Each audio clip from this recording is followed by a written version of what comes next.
Welcome to master mind of GK. एक बार फिर से आप लोग का स्वागत है मास्टर माइंड ऑफ जीके में। ठीक है फ्रेंड्स, आज इस वीडियो में बिहार पुलिस कांस्टेबल की जो नई बहाली आई है उसके लिए फुल लेंथ प्रैक्टिस सेट देखने वाले हैं फ्रेंड्स। टोटल 100 प्रश्न है, पूरा वीडियो आप लोग जरूर देखिएगा, एक भी प्रश्न को स्किप नहीं कीजिएगा फ्रेंड्स। काफ़ी इंपॉर्टेंट प्रैक्टिस सेट है। जो स्टूडेंट पहली बार चैनल पर विजिट कर रहे हैं, चैनल को सब्सक्राइब कर बेल आइकन को दबा दें और वीडियो अच्छा लगे फ्रेंड्स तो लाइक जरूर कर दीजिएगा। तो चलिए वीडियो को शुरू करते हैं, आप लोग गेस करते चलिएगा। आज का पहला सवाल है, भारत के किस राज्य में समान नागरिक संहिता लागू है? तो पहला का करेक्ट आंसर क्या होगा, गेस करते चलिएगा। Option number D. ठीक है फ्रेंड्स, गोवा राज्य में समान नागरिक संहिता लागू है, तो करेक्ट आंसर पहला का क्या है, डी हो जाएगा। दूसरा नंबर सवाल है, संसद के कितने सत्र होते हैं? ठीक है फ्रेंड्स, संसद के कितने सत्र होते हैं? तो दो का करेक्ट आंसर क्या हो जाएगा। देखिए, बजट सत्र तो होता है फ्रेंड्स, मानसून सत्र भी होता है, शीतकालीन सत्र होता है, यानी ऑप्शन नंबर डी इसका करेक्ट आंसर होगा। संसद के उपयुक्त सभी सत्र होते हैं। तीसरा नंबर सवाल को देखें। तीसरा नंबर सवाल है कि एक्स किरणें किसको पार नहीं कर सकती है? जो एक्स किरण है वो किसको पार नहीं कर सकती है? तो देखिए, अस्थि, अस्थि मतलब क्या होता है, हड्डी, जिसे बोन कहते हैं, उसको पार नहीं कर सकती है। लकड़ी, मांस, त्वचा को पार कर जाती है, जबकि हड्डी है जो अस्थि होता है उसको पार नहीं करती। तो तीन का correct answer option number B हो जाएगा। चौथा नंबर है, पॉजिट्रॉन की खोज किसने की थी? तो चौथा का जो करेक्ट आंसर हो जाएगा friends option number Adamson. Anderson ने ही पॉजिट्रॉन की खोज की थी। तो चार का correct answer option number D हो जाएगा। पांचवा नंबर सवाल को देखिए, एक जूल बराबर कितना अर्घ होता है?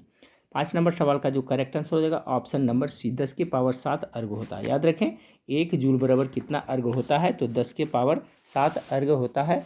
तो 5 का correct answer option number C हो जाएगा। अब देखिए, छठा नंबर सवाल मिक्स टाइप्स का है फ्रेंड्स। इसी तरह से बिहार पुलिस कांस्टेबल में आपको परीक्षा में प्रश्न आएगा, तो मैथमेटिक्स के क्वेश्चन का सोल्यूशन छोड़ करके फ्रेंड्स सभी का सोल्यूशन मैं देने वाला हूँ।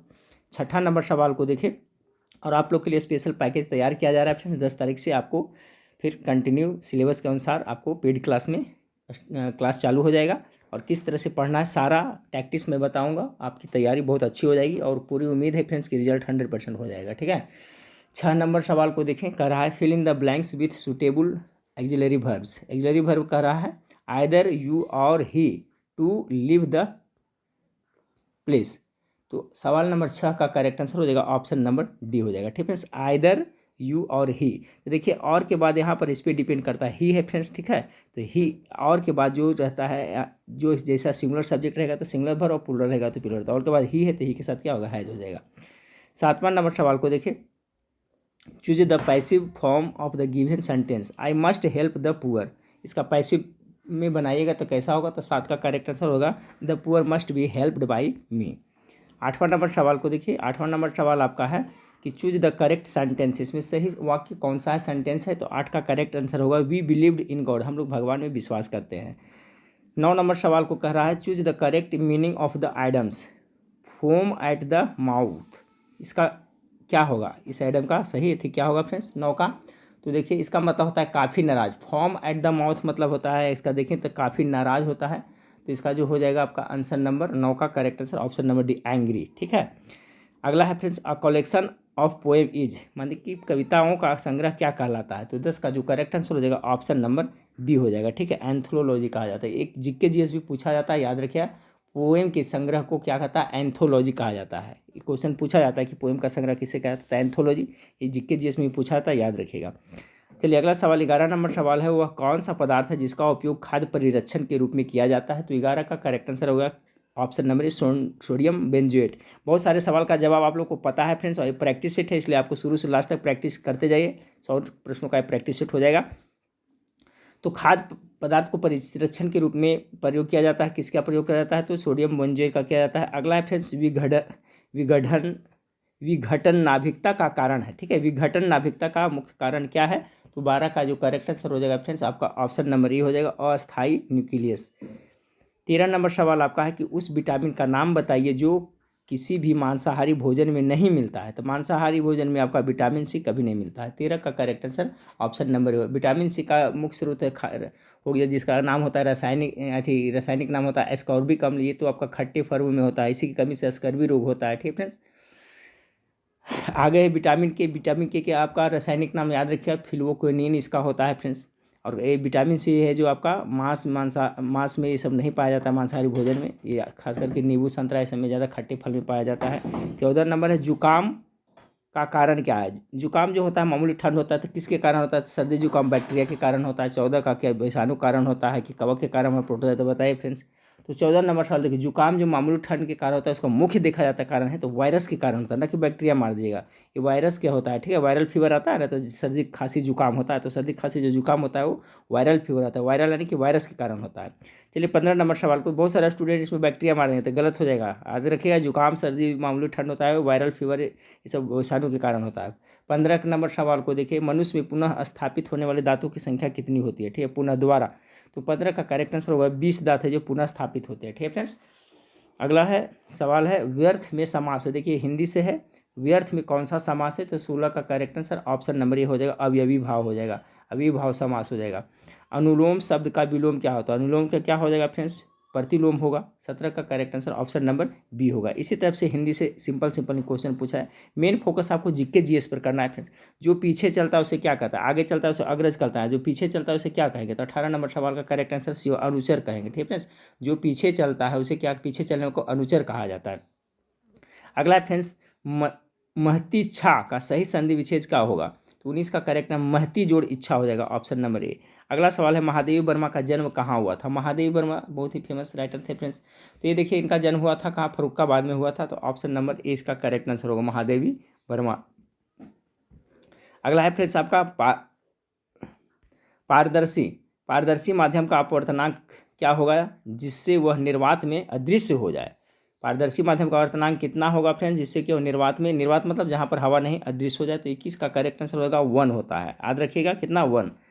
अगला फ्रेंड्स, एक कण पर सदैव उस वेग के लंबवत नियत परिणाम का बल कार्य करता है, फलस्वरूप कण एक समतल गति करता है। निष्कर्ष यह है कि एक कण पर सदैव उसके वेग लंबवत नियत परिणाम का बल कार्य करता है, फलस्वरूप कण एक समतल में गति करता है। इसका निष्कर्ष क्या होगा 22 का, तो 22 का जो करेक्ट आंसर हो जाएगा फ्रेंड्स आपका ऑप्शन नंबर डी हो जाएगा, एक वृत्तीय पथ पर गति करता है।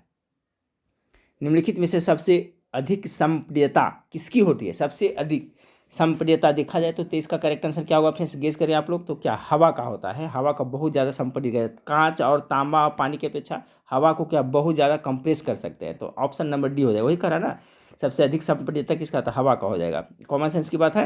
अगला सवाल को देखिए, एक मनुष्य 2 मीटर लंबा और उसे अपना प्रतिबिंब पूरा देखने के लिए निम्नलिखित में से किस न्यूनतम ऊंचाई का समतल दर्पण आवश्यक होगा। देखिए इस टाइप का क्वेश्चन अक्सर पूछा जाता है फ्रेंड्स। 24 का, तो 24 का क्या हो जाएगा, एक मनुष्य 2 मीटर लंबा है, उसे अपना पूरा प्रतिबिंब देना था, 2 मीटर तो उसका हाफ और लगेगा ना, यानी 1 मीटर हो जाएगा, ध्यान रखिएगा।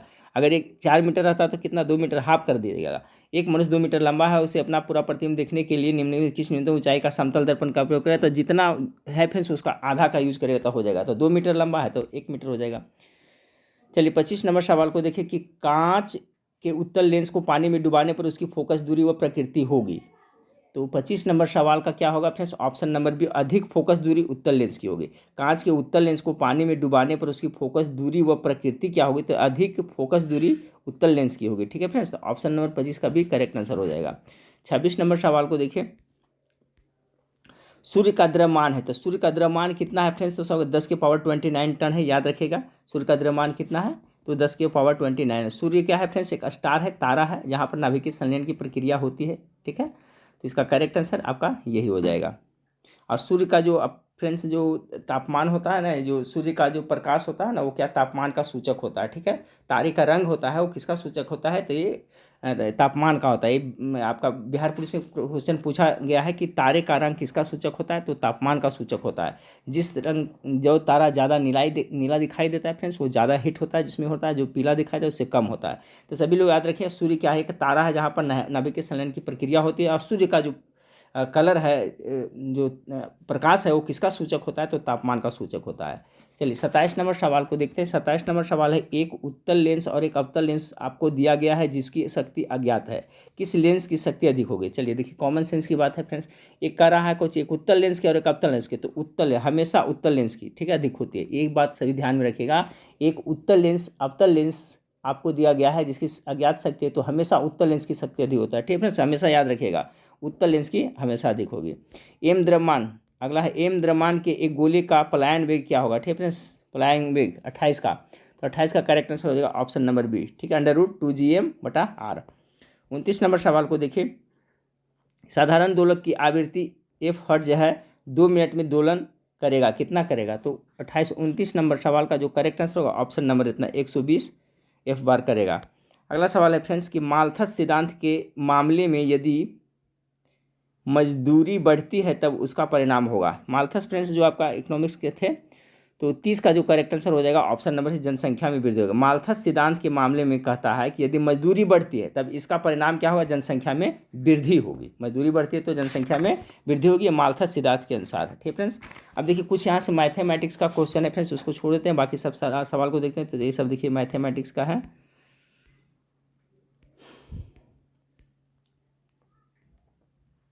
चलिए अब 41 नंबर सवाल से देखते हैं।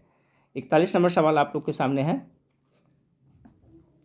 फारसी साप्ताहिक मिरात उल अखबार किसने प्रकाशित किया? तो 41 का करेक्ट आंसर ऑप्शन नंबर आपका बी हो जाएगा, राजा राम मोहन राय, ठीक है। सभी लोग याद रखिएगा, फारसी उल अखबार किसने प्रकाशित किया था? तो राजा राम मोहन राय ने किया था। ये राजा राम मोहन राय ने 1828 ईस्वी में ब्रह्म समाज की स्थापना किए थे। भारतीय पुनर्जागरण का अग्रदूत भी राजा राम मोहन राय को कहा जाता है, और इन्होंने ही ब्रह्म समाज की स्थापना किए थे। और इन्हीं की सहायता से 1829 ईस्वी में सती प्रथा का अंत लॉर्ड विलियम बेंटिक ने किया था, इसलिए इनको भारत के पुनर्जागरण का अग्रदूत भी कहा जाता है।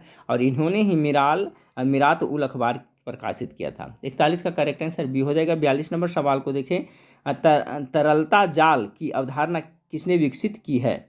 तो 42 का correct answer option number B, किन्स ने किया था। हिंदू महासभा के संस्थापक कौन थे? 43 नंबर सवाल का करेक्ट आंसर हो जाएगा ऑप्शन मदन मोहन मालवीय। हिंदू महासभा के कौन थे? तो मदन मोहन मालवीय। हिंदू महासभा की स्थापना कब हुआ था? तो डेट याद रखिए, 1915 ईस्वी में किया गया था, ठीक है फ्रेंड्स। अगला सवाल को देखिए, राष्ट्र संघ के सचिवालय का मुख्यालय किस नगर में स्थापित किया गया है? राष्ट्र संघ, ठीक है, एक संयुक्त राष्ट्र संघ है और एक है जो आपका राष्ट्र संघ है। तो 44 नंबर सवाल को देखिए, 44 नंबर सवाल का करेक्ट आंसर हो जाएगा फ्रेंड्स ऑप्शन नंबर सी हो जाएगा, जिनेवा में है। राष्ट्र संघ के सचिवालय का मुख्यालय जिनेवा नगर में स्थापित किया गया था, ठीक है फ्रेंड्स। राष्ट्र संघ के संस्थापक कौन थे? तो वुड्रो विल्सन थे, ठीक है फ्रेंड्स, ये भी आप लोग याद रखिएगा।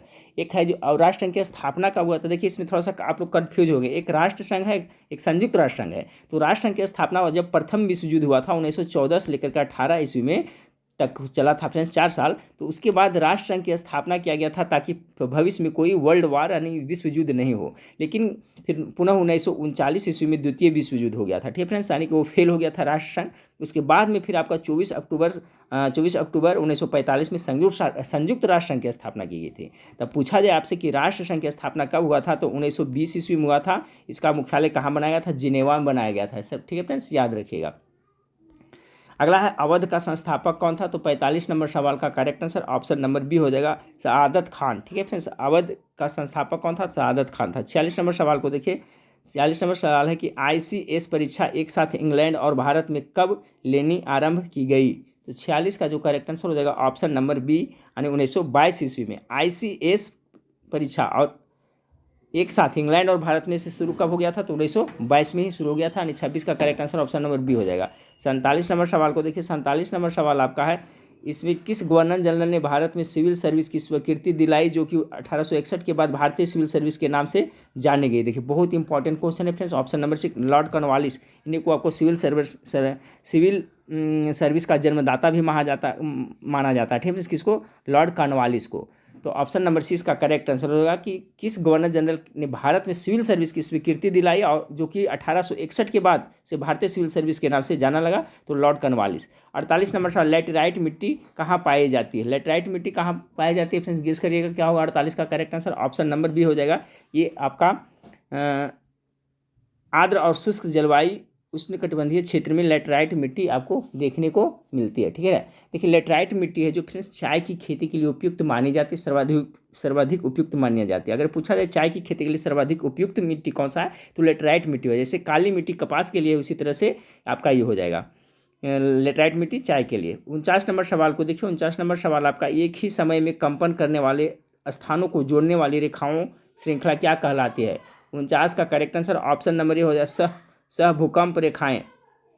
49 का करेक्ट आंसर ये हो जाएगा, एक ही समय में कंपन करने वाले स्थानों में जोड़ने वाली रेखाओं को क्या कहते हैं? तो उसको सिस्मल लाइन्स कहा जाता है अंग्रेजी में, या सह भूकंप रेखाएं, तो ज़्यादा देखिए होमोसिस्मल लाइन्स देता है, ठीक है। तो ऑप्शन नंबर 49 का एक करेक्ट आंसर हो जाएगा। 50 नंबर सवाल को देखिए, निम्नलिखित में से कौन सा राज्य भारत में मैग्नीज का सर्वाधिक उत्पादन करता है। 50 का तो सबसे ज़्यादा ओडिशा करता है। 51 निम्नलिखित में से कौन सी दक्षिण भारत की सबसे ऊंची चोटी है। तो दक्षिण भारत की सबसे ऊंची चोटी आपको पता होगा फ्रेंड्स, दोदा बेटा का नाम आप लोग सुने होंगे, लेकिन कहा दक्षिण भारत सबसे न, नहीं सॉरी बेट, ये नहीं होगा फ्रेंड्स, ये हो जाएगा अनायमुदी हो जाएगा। अनुमति दक्षिण भारत का सबसे ऊंची चोटी, अनुमति चोटी की ऊंचाई अगर जो देखा जाए फ्रेंड्स तो 2695 मीटर है, ठीक है फ्रेंड्स। अनुमति की चोटी अन्नामलाई की पहाड़ी पर स्थित है, ठीक है फ्रेंड्स, याद रखिएगा। अन्नामलाई के दक्षिण भारत की अन्नामलाई जो पहाड़ी है फ्रेंड्स, उसमें ही आपका है जो ये होता है। दोदा बेटा तो नीलगिरी खा, लेकिन ये सर्वोच्च चोटी नहीं है, लेकिन अनायमुदी हो जाएगा, ठीक फ्रेंड्स। ये है जो किस पे पहाड़ी पर है, तो अन्नामलाई की पहाड़ी पर स्थित है। और फ्रेंड्स जो मैं कह रहा था, ई पूछा जाएगा जो कि नीलगिरी पहाड़ की सबसे ऊंची चोटी कौन है, तो उसका नीलगिरी का स्पेशल पूछेगा फ्रेंड्स तो दूधा बेटा होगा, ठीक है। यहाँ कन्फ्यूज नहीं होइएगा, नीलगिरी की सबसे ऊंची चोटी अगर पूछा जाए तो दूधा बेटा होगा, लेकिन दक्षिण भारत की सबसे ऊंची चोटी पूछेगा तो सभी लोग मानेंगे अनायमुदी जो अनामलाई पहाड़ी पर स्थित है। अगला, कोंकण रेलवे किस पर्वत श्रेणी से होकर गुजरती है। तो 52 का करेक्ट आंसर क्या होगा फ्रेंड्स, गेस करिएगा। कोंकण रेलवे, तो कोंकण रेलवे जो कहाँ से गुजरती है, तो ऑप्शन नंबर ए इसका करेक्ट आंसर होगा, वेस्टर्न घाट से होता है। 53 नंबर, कपास काली मिट्टी को क्या कहा जाता है। कपास की काली मिट्टी को क्या कहा जाता है, तो इसको क्या कहा जाता है फ्रेंड्स, आपको बताए थे रेगुर मिट्टी भी कहा जाता है। 53 का करेक्ट आंसर ऑप्शन में अभी मैंने बताया था, रेगुर मिट्टी या काली मिट्टी एक है जो कपास की खेती के लिए उपयुक्त है। 2021-22 में विश्व का तीसरा सबसे बड़ा मछली उत्पादक देश कौन हो गया है, तो चौंगन का करेक्ट आंसर क्या होगा, तो चौंगन का जो करेक्ट आंसर हो जाएगा फ्रेंड्स, ऑप्शन नंबर आपका सी हो जाएगा, भारत हो जाएगा। 2021-22 में विश्व का तीसरा सबसे बड़ा, ठीक है, तीसरा सबसे बड़ा तो भारत होगा। दक्षिण भारत में सर्वाधिक गन्ना उत्पादक राज्य कौन है, साउथ इंडिया में कर रहा है, तो 55 का करेक्ट आंसर क्या हो जाएगा फ्रेंड्स, ऑप्शन नंबर सी हो जाएगा, महाराष्ट्र। दक्षिण भारत में अगर देखा जाए गन्ना के उत्पादन के मामले में सबसे ज़्यादा तो महाराष्ट्र में होता है। 56 नंबर, निम्नलिखित में से कौन कृषि आधारित उद्योग नहीं है। देखिए कॉमन सेंस की बात है। 56 नंबर सवाल का देख लेते हैं फ्रेंड्स, तो देखिए सूती वस्त्र कच्चा कृषि से डिपेंड है, चीनी भी उसी से। सीमेंट देखिए इसका करेक्ट, सीमेंट है जो आपका कृषि आधारित उद्योग नहीं है, बाकी जूट वस्त्र, चीनी और सूती वस्त्र जो है, तो करेक्ट आंसर सी हो जाएगा। भारत में जलवायु की क्या विशेषताएं हैं, तो 57 नंबर सवाल का करेक्ट आंसर क्या है, जाड़ा और गर्मी की दो स्पष्ट ऋतु होता है, तो सही है। वर्षा का मुख्य रूप से ये भी सही है। जलवायु के मौसम हवा प्रभावित, सभी हो जाएगा। ऑप्शन नंबर डी इसका करेक्ट आंसर होगा।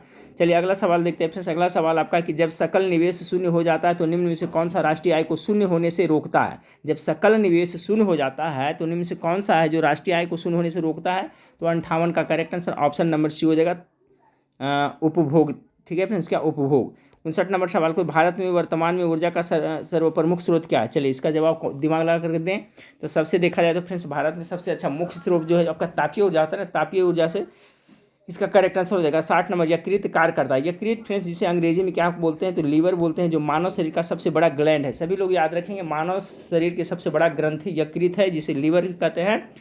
तो 60 का करेक्ट आंसर हो जाएगा फ्रेंड्स, ऑप्शन नंबर डी, पाचन होता है। यकृत है जो पाचन का कार्य करता है, यहाँ से रस निकलता है, पाचक रस भी निकलता है। श्वसन तो करेगा नहीं फ्रेंड्स, उत्सर्जन तो किडनी करता है, परिसंचरण करता है, तो क्या हो जाएगा, पाचन हो जाएगा।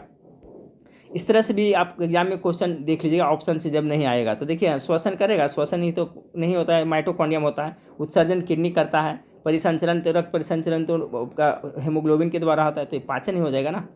अगला है कोप इंडिया 2023 वायु अभ्यास में किन देशों ने भाग लिया।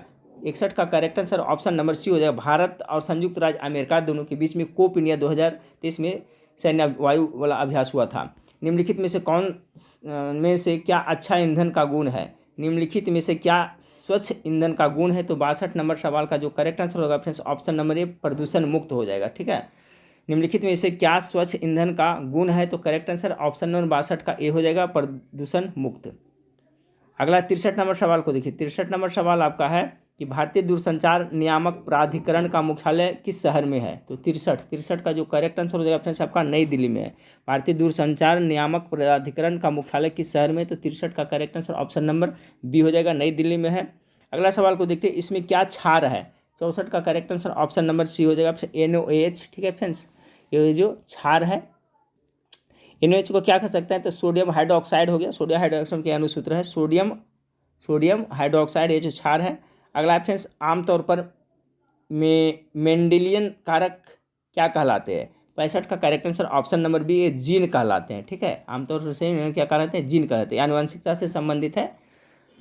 और जो आनुवंशिकता के बारे में सर्वप्रथम जानकारी दिए थे फ्रेंड्स वो कौन थे? ग्रेगर जोहान मेंडल, ठीक है, जो कि ऑस्ट्रेलिया के थे। याद रखिएगा, ये पूछा जाता है कहाँ का? ऑस्ट्रेलिया, जिन्होंने आनुवंशिकता का सिद्धांत देता है। इन्हें आनुवंशिकता का पिता भी कहा जाता है, मेंडल को।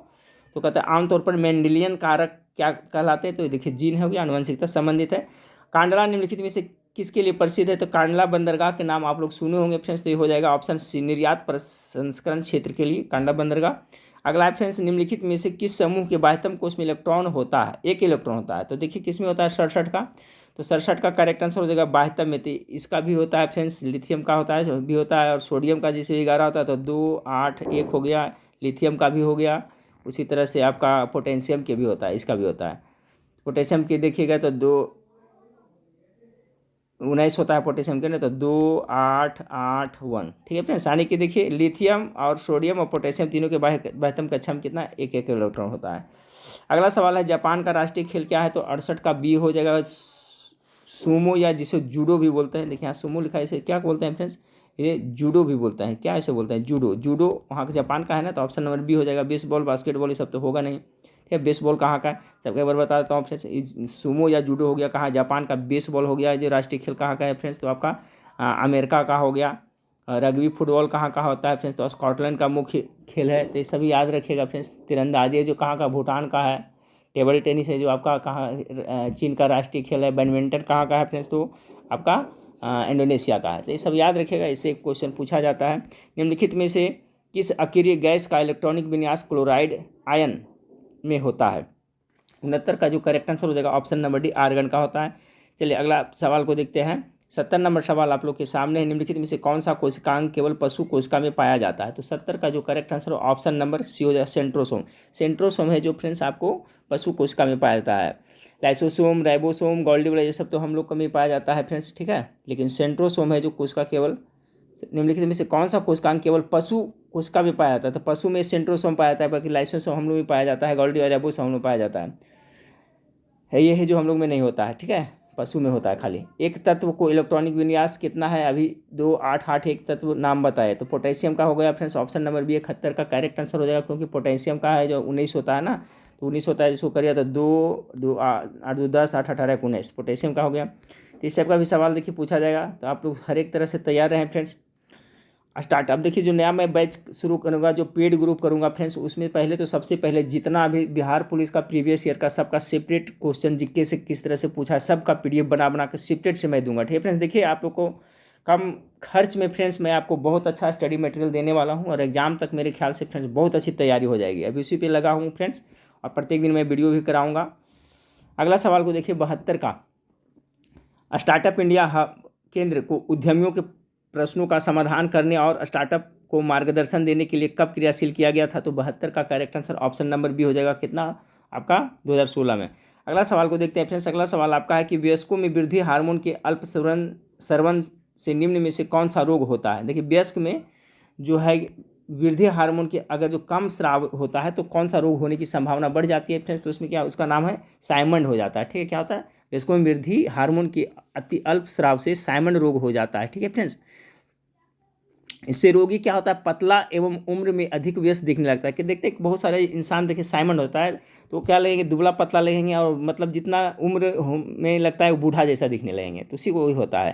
तो उसमें वृद्धि हार्मोन का अगर जो कम स्राव होगा तो साइमंड रोग हो जाएगा। ये रोग जिसको हो जाता है तो रोगी क्या होता है? दुबला पतला दिखने लगता है और अधिक उम्रदराज दिखने लगता है, ठीक है फ्रेंड्स, याद रखिएगा। 74 नंबर सवाल को देखिए। निम्न में से किसे कोशिकीय ईंधन कहा जाता है? बहुत अच्छा सवाल है 74 का, कोशिकीय ईंधन किसे कहा जाता है? 74 नंबर सवाल का करेक्ट आंसर हो जाएगा ऑप्शन नंबर डी, ग्लूकोज को कहा जाता है कोशिकीय ईंधन।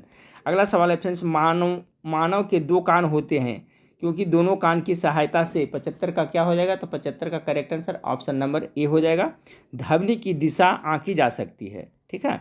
बेटा क्या बिगाड़ के डर से ईमान की बात न कहोगे, यह पंक्ति किनकी है? देखिए कहा है बेटा क्या बिगाड़ के डर से ईमान की बात न कहोगे, यह पंक्ति किसने कहा है? तो 76 का करेक्ट आंसर हो जाएगा फ्रेंड्स ऑप्शन नंबर ए, प्रेमचंद के द्वारा कहा गया है। बेटा क्या बिगाड़ के डर से ईमान की बात न कहोगे पंक्ति किसके द्वारा? तो आपका प्रेमचंद की कहानी से लिया गया है। अगला सवाल को है, गाय करुणा की कविता है, यह किनकी रचना है? गाय करुणा की कविता है किसके द्वारा लिखा गया है फ्रेंड्स? तो महादेवी वर्मा के द्वारा लिखा गया है। ठीक है, 77 का correct answer option number C हो जाएगा। महादेवी वर्मा की कविता है। रचना के आधार पर वाक्य के कितने भेद होते हैं? 78 का करेक्ट आंसर हो जाएगा। रचना के आधार पर देखा जाए तो 3 प्रकार के होते हैं फ्रेंड्स। रचना आधार पर कितने? तो 3 प्रकार के होते हैं। 79 मनुष्य में कितने प्रकार के दांत पाए जाते हैं? तो 79 का हो जाएगा 4 प्रकार के दांत पाए जाते हैं। ठीक है फ्रेंड्स, कितने? सॉरी 79 का ना 78 का तो हो गया फ्रेंड्स आपका ऑप्शन नंबर सी। और मनुष्य में कितने प्रकार के दांत पाए जाते हैं? तो इसमें आपका 79 का करेक्ट आंसर ऑप्शन नंबर ए हो जाएगा। 4 प्रकार के दांत पाए जाते हैं। 80 नंबर सवाल देखिए। मई 2023 में जापान में आयोजित G7 शिखर सम्मेलन भारत की ओर से भाग लिया था। देखिए मई 2023 में जो G7 का शिखर सम्मेलन हुआ उसमें भारत की ओर से किसने भाग लिया था? बहुत ही इंपॉर्टेंट क्वेश्चन पूछा है। तो इसमें डायरेक्ट आपका नरेंद्र मोदी खुद भाग लिए थे। ऑप्शन नंबर 20 का करेक्ट आंसर हो जाएगा। 81 नंबर सवाल को देखें कि निम्नलिखित में से वह कौन सा विषय है जिस पर संशोधन के लिए विशेष बहुमत सहित आधे से अधिक राज्यों की अनुमति की आवश्यकता नहीं होती है? कौन सा संशोधन है? तो 81 का correct answer option number B राष्ट्रपति का वेतन हो जाएगा। ठीक है, राष्ट्रपति का वेतन पर संशोधन के लिए विशेष बहुमत सहित आधे से अधिक राज्यों को अनुमति की कोई आवश्यकता नहीं होती है। अगला सवाल को देखिए। 82 नंबर सवाल है, निम्न में से कौन बिहार की राज्य भाषा है? तो बिहार की राज्य भाषा कौन है? हिंदी और उर्दू। 82 का करेक्ट आंसर क्या हो जाएगा फ्रेंड्स? तो ऑप्शन नंबर 2 हो जाएगा, क्योंकि हिंदी है जो प्राथमिक राजकीय भाषा है और उर्दू है जो द्वितीयक राजभाषा है। तो बिहार के है जो राज्यभाषा हिंदी और उर्दू दोनों संयुक्त रूप से है, याद रखेंगे। 83 नंबर सवाल है, नियाग्रा जलप्रपात निम्न से किन 2 देशों को विभाजित करता है? तो 83 का जो करेक्ट आंसर होगा ऑप्शन नंबर सी, ये अमेरिका और कनाडा को करता है। 84 नंबर सवाल को देखिए फ्रेंड्स। निम्न कथनों पर विचार करें। बिहार विधान राज्य परिषद का निम्न सदन है। बिहार विधान परिषद राज्य का निम्न सदन है। बिहार विधानसभा के सदस्यों की संख्या 75 है। बिहार विधानसभा के प्रथम सभापति राजीव रंजन प्रसाद सिन्हा थे। अब देखिए इसका पढ़ लिए फ्रेंड्स। और 84 का स्टेटमेंट देखना है तो इसका करेक्ट आंसर क्या है? तो देखिए इसमें है जो बिहार विधान परिषद राज्य का निम्न सदन है, ये तो गलत है फ्रेंड्स। ठीक है, क्योंकि ये विधान परिषद है जो क्या उच्च सदन है, अब विधानसभा है जो निम्न सदन है, तो गलत हो गया। हाँ, बिहार विधान परिषद के सदस्यों की सदस्यता संख्या 75, ये सही है। बिहार विधानसभा प्रथम सभापति राज्य, ये भी सही, यानी 2 और 3 सही है, पहला गलत है। तो ऑप्शन नंबर 20 का करेक्ट आंसर हो जाएगा। 85 नंबर सवाल को देखिए फ्रेंड्स। 85 नंबर सवाल आपका है, गौतम बुद्ध को ब्रह्म ज्ञान प्राप्त हुआ था, पीपल के वृक्ष के नीचे हुआ था फ्रेंड्स, महाबोधि, आप लोग को पता होगा। 85 का correct answer option number B हो जाएगा, पीपल के। हाँ, पंचायती राज को लागू करने वाला भारत का प्रथम प्रांत निम्न में से कौन था फ्रेंड्स? तो 85-86 के देखिए तो ये राजस्थान में सबसे पहले हुआ था पंचायती राज लागू, याद रखिए। पंचायती राज को लागू करने वाला राजस्थान राज्य है ना, सबसे पहले यहाँ पर 2 अक्टूबर कब हुआ था फ्रेंड्स? तो 2 अक्टूबर कितना 1959 ईस्वी में भारत के प्रधानमंत्री जवाहरलाल नेहरू के द्वारा ये आपका नागौर, राजस्थान के नागौर जिला से आरंभ हुआ था, तो याद रखिएगा। तो डेट भी सभी लोग याद रखिए कि पंचायती राज को लागू करने वाला प्रथम प्रांत राजस्थान है, जहाँ पर आपका पंडित जवाहरलाल नेहरू के द्वारा राजस्थान के नागौर जिलों में कितना है फ्रेंड्स? तो 1959 ईस्वी में लागू किया गया था। अमीर खुसरो का जन्म कहाँ हुआ था? 87 नंबर सवाल का करेक्ट आंसर हो जाएगा फ्रेंड्स ऑप्शन नंबर डी, ये आपका पटियाली में हुआ था। 88 नंबर सवाल को देखिए। 28 नंबर, किसी निर्वाचन के दौरान किसी राजनीतिक दल के उम्मीदवार की मृत्यु कितने दिन के अंदर दूसरा प्रत्याशी खड़ा किया जाना चाहिए? तो 88 का जो correct answer option number C. ठीक है फ्रेंड्स, कितना? किसी निर्वाचन के दौरान, मान निर्वाचन हो रहा है, किसी उम्मीदवार की मृत्यु हो गई तो 7 दिन के अंदर दूसरा प्रत्याशी खड़ना चाहिए। ठीक है, याद रखिए। प्रचार प्रसार के दौरान अगर उम्मीदवार की मृत्यु हो जाती है तो कितना 7 दिन में उसको दूसरा प्रत्याशी को हर हाल में खड़ा करना पड़ता है। 89 नंबर सवाल को देखिए कि 2023 में किस राज्य ने प्रधानमंत्री जनधन योजना के 100% कवरेज को प्राप्त किया है? तो 89 का जो करेक्ट आंसर हो जाएगा ऑप्शन नंबर ए, तेलंगाना। 90 क्या था? मई 2023 में किस राज्य ने, ठीक है फ्रेंड्स, तो कौन सा राज्य ने प्रधानमंत्री जनधन योजना का 100% कवरेज कर लिया था? ये तेलंगाना ऐसा राज्य है जो फ्रेंड्स प्रधानमंत्री जनधन योजना को 100% कवरेज कर लिया था। इंपॉर्टेंट सवाल है, याद रखिएगा। 2023 का करंट अफेयर्स एक तरह से है, तो 2023 में कौन सा? तेलंगाना राज्य है जो आपका 100% जनधन योजना का कवरेज कर लिया था। निम्न में से कौन सी BCCI के अध्यक्ष है? BCCI के अध्यक्ष 90 का करेक्ट आंसर क्या होगा? Option number C, Roger Binny है। भारत में प्रथम तुर्क आक्रमणकर्ता कौन था? 91 का करेक्ट आंसर क्या हो जाएगा फ्रेंड्स, तो ऑप्शन नंबर आपका डी हो जाएगा, इनमें से कोई नहीं। ठीक है, भारत में प्रथम तुर्क आक्रमणकर्ता बाबर था, नहीं, अल्पतकीन नहीं था, बलबन नहीं था। कौन था भारत के प्रथम तुर्क आक्रमणकर्ता, इनमें से कोई नहीं, क्योंकि भारत पर प्रथम मुस्लिम आक्रमण किसने किया था, तो मोहम्मद बिन कासिम ने किया था। कब किया था फ्रेंड्स, तो 712 ईस्वी में। इसमें मोहम्मद बिन कासिम नहीं है, इसलिए इसका करेक्ट आंसर क्या होगा, ऐसा डी हो जाएगा। इस ऐसा भी प्रश्न पूछा जाता है तो ध्यान रखिएगा। अब भारत में तुर्क आक्रमणकर्ता सबसे पहले कौन थे, तो है मोहम्मद बिन कासिम। चलिए 92 नंबर सवाल को देखिए, कालानुसार क्रम जिसके अंतर्गत 3 वंश ने भारत पर शासन किया था, कौन कौन किया था फ्रेंड्स, तो 52 का करेक्ट आंसर गुलाम खिलजी तुगलक, यही कला, गुलाम खिलजी तुगलक। खिलजी तुगलक सब रॉन्ग है, ये सब क्लास नहीं है फ्रेंड्स। सबसे पहले गुलाम हो गया, गुलाम वंश 1206 से 1290 तक, खिलजी वंश 1290 से 1320 तक, तुगलक वंश 1320 से 1414 ईस्वी तक। तो ये हो गया सीक्वेंस में। अगला मैग्ना कार्टा पर कब साइन किया गया था, 93 का जो करेक्ट आंसर हो जाएगा फ्रेंड्स ऑप्शन नंबर सी, 1215 ईस्वी में। ठीक है, इंग्लैंड के सामंतों के राजा जॉनसन ने 1215 में अधिकार पत्र पर हस्ताक्षर कर मंजूर किया था। ठीक है, इसी अधिकार को क्या मैग्ना कार्टा कहा जाता था, तो 1215 में हुआ था। द्वितीय विश्व युद्ध कब से कब शुरू, समझ देखिए अभी हमने बताया था फ्रेंड्स, प्रथम विश्व युद्ध भी याद रखेगा 1914 से लेकर के 18 तक, और द्वितीय विश्व चला था जो आपका 6 साल चला था 1939 से लेकर 45 तक। तो आपका 94 का जो करेक्ट आंसर हो जाएगा फ्रेंड्स ऑप्शन नंबर डी हो जाएगा। द्वितीय की शुरुआत हुआ था 39 में, यह हुआ था आपका 45 में, 6 साल ये चला था। ठीक है फ्रेंड्स, द्वितीय विश्व युद्ध का सबसे महत्वपूर्ण मूल कारण वर्साई की संधि को माना जाता है। ठीक है फ्रेंड्स, चलिए अगला सवाल को देखते हैं, भारत में पीली क्रांति का संबंध किससे, तो पीली तिलहन उत्पादन से हो जाएगा। 95 का correct answer option number B हो जाएगा। 96 नंबर सवाल को देखिए, अब 96 नंबर सवाल आपका अंग्रेजी में है friends, translate the sentence given below. ठीक है, धार्मिक पुस्तक का अध्ययन करो। ठीक है फ्रेंड्स, धार्मिक पुस्तक का अध्ययन करो, इसको आपको क्या करना है, तो अंग्रेजी में करना है। तो 96 का हो जाएगा स्टडी रिलीजियस बुक, सिंपल है, बी हो जाएगा। 96 97 नंबर सवाल को देखिए,